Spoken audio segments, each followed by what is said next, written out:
नमस्कार मित्रों, मैं सौरभ विकास आप सभी का स्वागत करता हूं। आशा है कि आप सभी स्वस्थ होंगे। आज चर्चा करेंगे बिहार की एक ऐसी घटना के बारे में जो घटना सुन हर लोग अचंभित पड़ जाते हैं। लोगों के दिल में दर्द, आंखों में आंसू आ जाए। ये घटना है पटना की एक होटल की। अभी बिहार में पिछले 3-4 दिनों से जिस प्रकार से इस घटना की सोशल मीडिया पर चर्चाएं हो रही है, वाकई सबको हैरान कर देने वाली। बिहार में सम्राट चौधरी सीएम है और दावा कर रहे हैं कि बिहार में सुशासन कायम है। क्या वाकई में सुशासन कायम है या फिर केवल दिखावा का? क्योंकि एक पिता अपने बेटी को पॉलिटेक्निक का एग्जाम दिलाने के लिए पटना जाते हैं। रात्रि करीब 10-11 बजे होटल में ठहरते हैं और ठहरने के बाद उनके साथ घटना घटती है।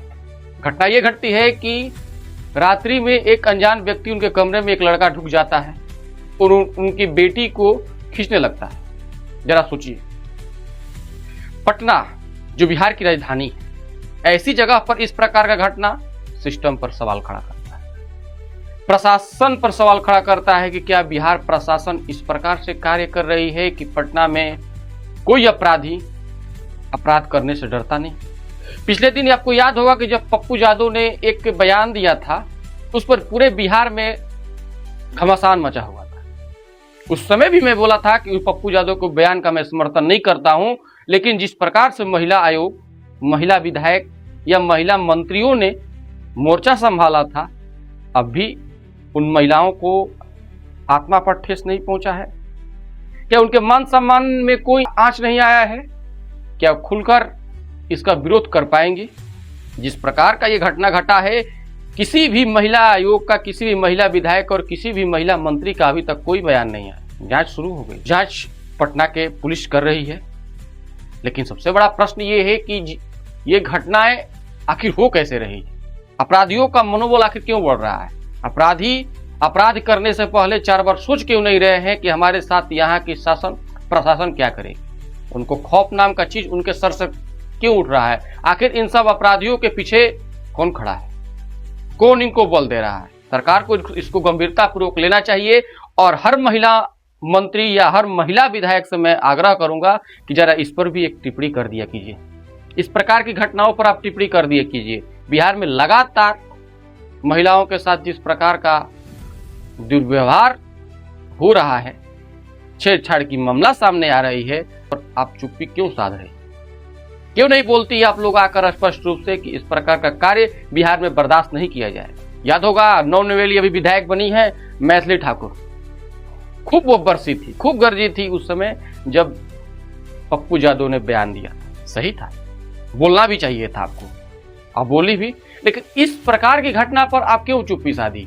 आप सिस्टम में बैठे लोग हैं, आप चाहें तो सिस्टम को सुधारने का कार्य कर सकते, महिलाओं का खोया हुआ सम्मान आप वापस ला सकते। इसी आशा और इसी उम्मीद से आपको सत्ता दल के पार्टियों ने आपको टिकट देता है, जनता आपके ऊपर भरोसा जताती है और आपको चुनाव में जिताकर सदन भेजती है ताकि आप उनका आवाज बन सके। लेकिन मुद्दाएं आप नहीं उठाती। महिलाओं के साथ दिन प्रतिदिन अपमान का कार्य किया जा रहा है, अपमान करने का कार्य किया जा रहा है, आप उस पर क्यों चुप्पी साधी? आप क्यों नहीं बोलती?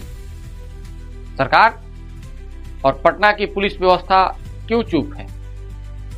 इस प्रकार का कार्य पटना में घटित हो रहा है और धीरे धीरे तो हर वीडियो आ रहे हैं सामने। एक और वीडियो आया है नया सामने जिसमें स्पष्ट रूप से वो लड़का दिखाई दे रहा है। लोग को ध्यान देना चाहिए, बिहार में इस प्रकार का घटना हो रहा है, महिलाओं के साथ इस प्रकार का जाति हो रहा है और आप लोग चुपचाप बर्दाश्त कर रहे हैं। ये विकसित बिहार का पहचान नहीं होगा।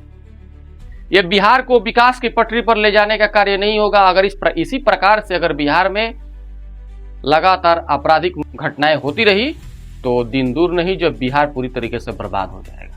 अगर बिहार को विकासशील के रास्ते पर ले जाना है तो बिहार में शासन व्यवस्था सबसे दुरुस्त होना जरूरी है। शायद सरकार को उस लड़की के पिता का आवाज सुनाई दे रहा होगा, जिस प्रकार से पिता रो रो कर यह कह रहा है कि हम किस तरह अपनी बेटी को पढ़ाएंगे, आगे की पढ़ाई कैसे कराएंगे। सही बात भी है, कोई पिता जब इस प्रकार का घटनाएं घटने लगे तो बेटी को कैसे पढ़ाने के लिए स्कूल कॉलेज या कहीं एग्जाम के लिए ले जाएगा। छापेमारी हो रही है, सरकार जो है इस पर एक्शन लेना शुरू कर दी है। वहाँ छापेमारी हुई, तरह तरह के उस होटल से सामग्री प्राप्त हो रही है जो ईश्वर इशारा करती है उस सारी सामग्रियाँ कि बिहार में किस प्रकार से कार्य चल रहा है। बिहार बंदी है, जहाँ पर शराब की बोतलें पकड़ाई जा रही है, कंडोम मिल रहे हैं। जरा सोचिए ये बिहार में चल क्या रहा है, बिहार में हो क्या रहा है।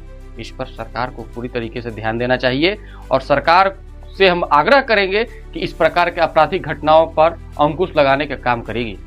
कोई पिता अपने पुत्री को, अपनी बेटी को कैसे पढ़ाने भेजेगा जब इस प्रकार का घटनाएं घटे। वो पिता पिछले 3-4 दिनों से झेल रहा है,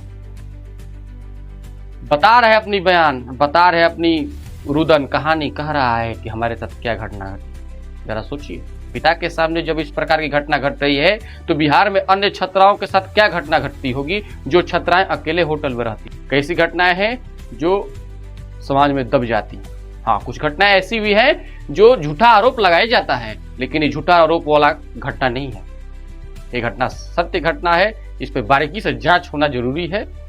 तो सरकार से हम आग्रह करेंगे, प्रशासन से आग्रह करेंगे कि इस पर जांच कर उचित कानूनी कार्रवाई करे। तब तक के लिए धन्यवाद। फिर मिलेंगे अगली वीडियो।